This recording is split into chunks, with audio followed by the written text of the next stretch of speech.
Today's video, I'm just gonna putz around with some things. I'm waiting on stuff. USPS is just unbelievably slow. Some things I've been waiting on for 3-4 weeks, and I see in the tracking it comes to the Allen Park facility, and then it goes back to the facility it came from, and there it sits. I know they had a few miles of trucks backed up for the Allen Park USPS facility a few days ago, but yeah, this is ridiculous. The postal service is just dreadful here. If it comes UPS or FedEx, it's generally pretty good, but if it's coming priority mail or USPS, forget it. It's going to take a month. So anyway, I'm just tearing into the clock here a little bit more, and I might polish up some of the plastic lenses, and I don't know, we'll just see what we do today in this video. I tried to get the stem off. I even took these vice grips and pulled that out and grabbed this with pliers and tried to turn it. It's just not coming apart, and there's no way I can heat that, not even with a cigarette lighter, without melting this. So I just been cleaning the face up. I have a combination of things here. A paintbrush that I brushed the dust off, and I got some Q-tips so I can get in here and kind of wipe all the dirt and everything off. And I got to clean that. The chrome needs cleaning on that, so I'll put a little chrome polish on the Q-tip. But this isn't the cleaning the face, and I can just move the hands to clean in other spots. I just run the clock to move the second hand, but it's actually cleaning up all right just doing this. And a little bit of like oil from when I cleaned the clock on the face spattered a little here and there. But for the most part, I think this thing's going to be okay. So what I want to do is get a little chrome polish on this, and when the needle paint comes, I'll repaint this. I'll probably put it back in the case until then. Fiber washer there that rides up against this to keep dust from getting in the face through the set hole. Does that show up there, that little fiber washer? Anyway, it's there. Maybe if I get motivated, we'll have a gander at this one. I bet you we can get that thing working in no time, and it's dusty in there, so it definitely needs cleaning. Doesn't take much chrome polish. I just use the lid after I shake the chrome polish really well to make sure I get a nice amount there, and just barely dab the Q-tip in it, and then you can kind of just sit there and polish out your second hand. Just got to be gentle. I would do this whether I could get the face on or off, and then I'll repaint the hands, like I say, once the paint comes. This thing's going to look like brand new. The hardest part's going to be cleaning that lens. Look at that. All that nastiness came off that second hand. It looks like brand new.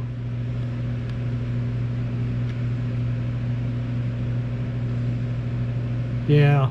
That cleaned up nice. I had to clean this up. I'll just do this with a regular rag to I might be able to get in there like this with this, but that'll clean up. Just, I can put the clock totally together and clean that up, but that's going to clean up good too, as you can see. And that did a marvelous job just that quick. So I'm just going to go around here with get another clean Q-tip and just kind of make sure I get all the spots and dirt and everything off the face. You can wet these and go over it with a wet one first if you want. I wouldn't use any solvent obviously on the clock face, just water. And I think this thing's gonna look like brand new when we're done. I'm looking forward to getting it finished up here. This is what I use to clean plastic with. This stuff, I've had this bottle probably for 30-35 years. It lasts a long time. You just got to shake it really good because it settles. I don't use it a lot, but it'll clean that plastic up without any effort, just in case if you want to read the directions. I don't know how well that's going to show up in your video, but there you go, in case if you're curious what I polish plastic with. And if the plastic's really bad, you can sand it. I've been known to sand plastic with 400 and then 6 and then 8 and then 1,000, you know, and so forth and so on to 15, 2,000, and then plastic polish. And when you're done, you know, it looks literally like brand new. So I'm gonna attempt to clean the lens on this without taking it off. It's going to be difficult around there, but I don't have a choice. This isn't coming off and I don't want to break it. I'll show you about what the consistency of this stuff is. It's kind of liquidy, and you just get a little on your rag and then you just work it in just like as if you're waxing paint. And I'll tell you what, you can take some pretty rough plastic and make it look like brand new. This is good stuff. It's the best I've ever used. I mean, I've used a lot of different things, and this is old reliable. I always end up going back to this. People tell me, oh, try this, try that. And I'm open to trying other things, anything that makes life easier. But then when you find something you really like, you always end up going back to it. Whoops, a little bit too much on this stuff. Lasts forever too, you know. I mean, yeah, that was kind of wasteful there, but it takes very little to do a lot. And I'm holding my towel there. So I'll clean this side up, and then I'll try and get over to the other side, and by twisting it around and stuff. And this, you just let it dry on there just like car wax, like a haze, and then when you're done, you just, I mean, that isn't even wiping the whole thing off, just a little bit there, and you can see what a difference that made. So let me just go to town here. We'll get that glass all finished up. Yeah, it's all cleaned up, just wound again. Working, I hooked the light up to it so we can see how it looks. The light's off, but I set the time on it correct, and it's been running for a while. I might let it run a few days, and that way if it runs fast or slow a little bit, I can reset it and it'll start keeping, you know, perfect time. But this is the NOS. This is the one, the 19th. This is one March 6, 66. Yeah, you can hear that thing winding. But anyway, you can see the chrome on this isn't as nice, but the hands aren't all faded, and the second hand chrome is really nice. And the second hand chrome on that is really nice now too. I need to polish the face on this. I never did that, but I can unscrew the knob on this NOS clock. But this clock, I think, is in better shape, so this is the one we're going to use. The exterior of it's in better shape, and if this one stops working because of the contacts or something, we got some innards there. But I'm going to take it back apart to paint the hands in it. But let's turn the lights off and see how it looks with you know, with it dark in here. Looking at this clock, and I found what's wrong with this clock. It's dirty, it needs cleaning, and the contacts are dirty, and I cleaned them up. But this is the issue with this little broken wire to the electromagnet, so I got to clean that up, get the insulation off, and just solder that. These electromagnets have 12 volts all the time. The contacts just complete a circuit to ground is all they do. Got this clock to run. The contacts, I don't know. Well, I haven't powered it up yet. I'm going to take the power off the NOS one and hook it to this one to see if it runs. And but they're both keeping pretty good time. No complaints yet.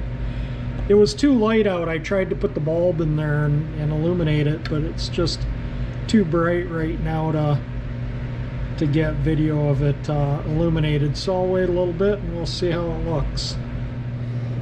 Well, let's see if anything happens. Well, contacts moved a little bit, but nothing else.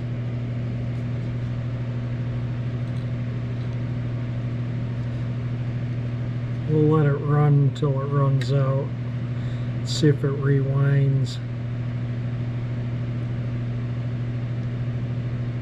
I haven't cleaned the contacts. I just lubricated the clock and soldered that wire. Maybe the solder joint isn't good enough. But we'll see if it winds here in a moment.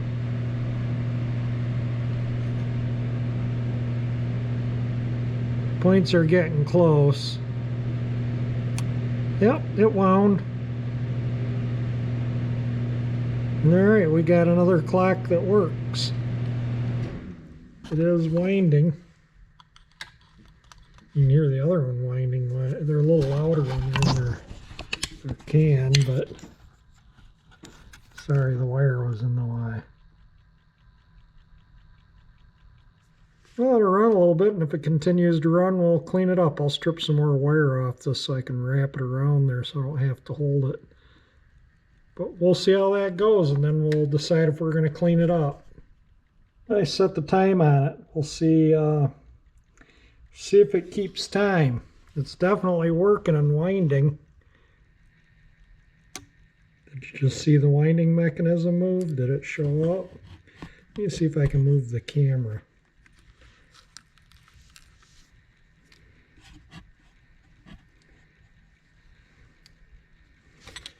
The contacts are right down in there.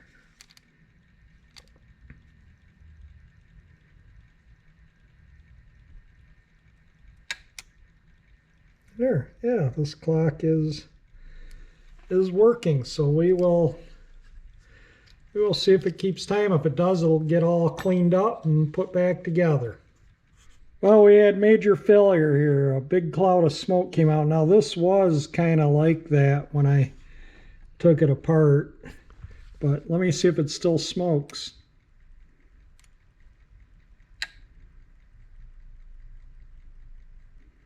No, it's actually not smoking now. It was like a mushroom cloud.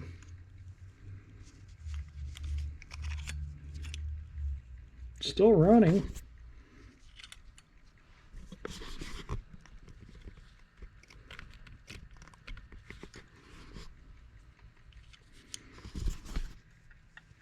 It stopped running.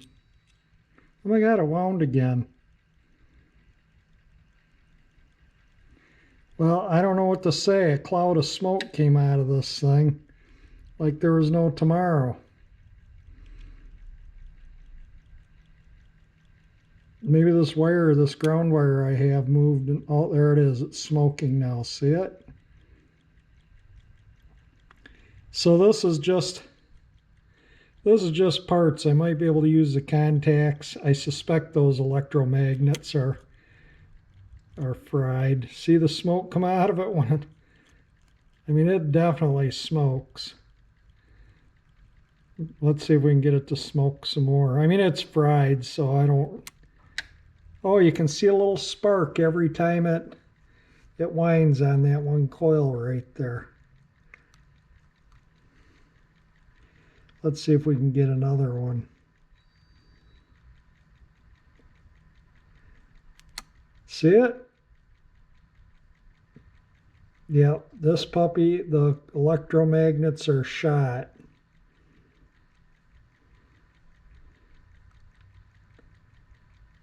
It still works, but yeah, it's fried.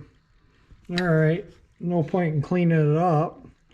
I'll save it for parts. That clock, the original clock in the Galaxy that has worn contacts. Oh, look, there's a screw missing here too on this one, just like the other one. But yeah, I can take the contacts out of this and use it on something else. Or, I mean, those electromagnets are, I think they're just totally fried. That wire was broken. It might have been burned.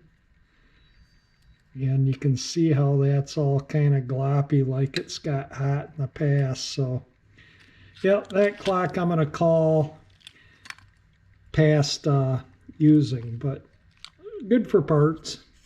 Yeah, I took the electromagnet off and wow, yeah, it's hot. almost burned my finger when I first started fooling. But now you can totally clearly see there's two contacts on this. So this one and this one always make contact, and they have to be clean because that's where it completes the path to ground. And this is the other contact right there. That's the spring that winds the clock. And so this kind of is like a one-way clutch, allows this gear to turn just one way. Let me there's the spring, but let me set the camera here. So this only allows that to go one way. See, I can't push it this way, but I can push it that way real easily, but not that way. And it doesn't matter where you push it on here because this gear rotates on there. This is the, like I say, the clock spring, and that attaches to this, which is attached to there, and then this end of the spring is hooked in this right there. So there's a little cut in there. I don't know if that shows up or not, but that will draw this. See how that goes free there? And that will draw this around this way as that spring unwinds. And as it unwinds, then that contact makes contact and it shoots it back a little bit, rewinds it, and then as it unwinds again and again. And that's the little one-way clutch right here. That's what was off in that new old stock clock. The spring that holds that into there was popped off, and it just wouldn't stay in there, and I had to clean it up. But that works good. Now if I push this like, you know, that way, like so, then I'd be able to turn this both ways on that. You see there. See, now I can turn it both ways. But when that's in, it only turns one way. So that's the little one-way clutch, and of course the spring for it. So anyway, that just kind of showing you what,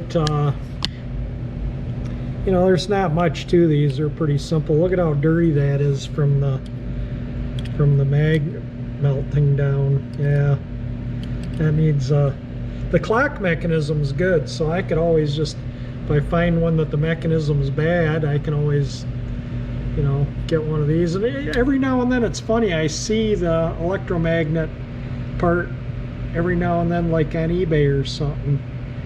So if I see one and it's under a few dollars, I'll buy it, you know, fix the clock. But you know, it's good to have one around for parts. I just threw the smoke clock back together just so I don't lose the parts. I did clean the dial up haphazardly, just a quickie, but yeah, this, you know, save it for parts or whatever. I think I'll keep this NOS clock as long as I have the car in case if I need it. But you know, this could always be converted to quartz if all else. But it's definitely not gonna wind anymore with those burned up coils. Well, we're getting close to the end of this clock episode, but that's still keeping good time. And once we get all the hands painted up in this and finish this up, it's gonna look amazing. I put a light back in it, just, you know, kind of one of those flash bulb type bulbs just setting in there. Just want to see what it kind of looks like illuminated at night. So we'll turn the garage, and I don't know if that's the brightness of whatever bulb would be in there, but we're gonna turn the lights off in the garage and see how it looks. Yeah, this GoPro just doesn't film it dark worth deadly, but it actually looks pretty good, you know. And then I'm getting a lot of leak by. I put a rag over it to kind of keep the light from bleeding by, but yeah, the GoPro just doesn't like to show night vision things, but it looks pretty good, you know, just sitting here looking at it. I didn't get out here until late in the day to work in the garage, so I didn't do much other than just putz with those clocks. I mean, at least I came out here and did something. Tomorrow, my goal is to clean that. Hopefully my needle paint comes so I can, once I get this all cleaned up, and I'll get the odometer set to match this odometer. And I think I'm going to use the odometer. I think I'm going to use this whole head because the numbers, the odometer, everything's cleaner on this one. So I'll show you how to adjust the mileage up, and we'll get this thing cleaned up tomorrow. And I'm just going to let this sit here and run tonight. It's still keeping time, and just kind of fooling around with those clocks. Are going to go in a box. I'll wrap them in some bubble wrap and box them up and put them away for the future. I'm going to keep this one, so if I ever need the innards for this one, I got them. And that one, yeah, I mean, if somebody wanted it, I could sell it, but it needs a new electromagnet to wind it. So if you have a clock that has a bad mechanism and a good magnet, it can always be repaired. I just hang on to stuff like this because, and maybe I'll be at a swap meet or something. I'll see one in a swap meet for a couple of dollars and I'll buy it. And, if it's no good, maybe the face is broken, or, you find these that are really messed up. You make one good one out of a couple bad ones or whatever. But anyway, that's just kind of what I do is I just say that I'm definitely keeping though. Now that I'm done yapping, if you like my video, definitely hit the like button. It certainly helps. If you want to see this dash put together and how to, adjust the mileage on these old odometers, stay tuned to my channel. Subscribe to it if you want by hitting that 348 engine icon that pops up there. And thank you for watching my videos.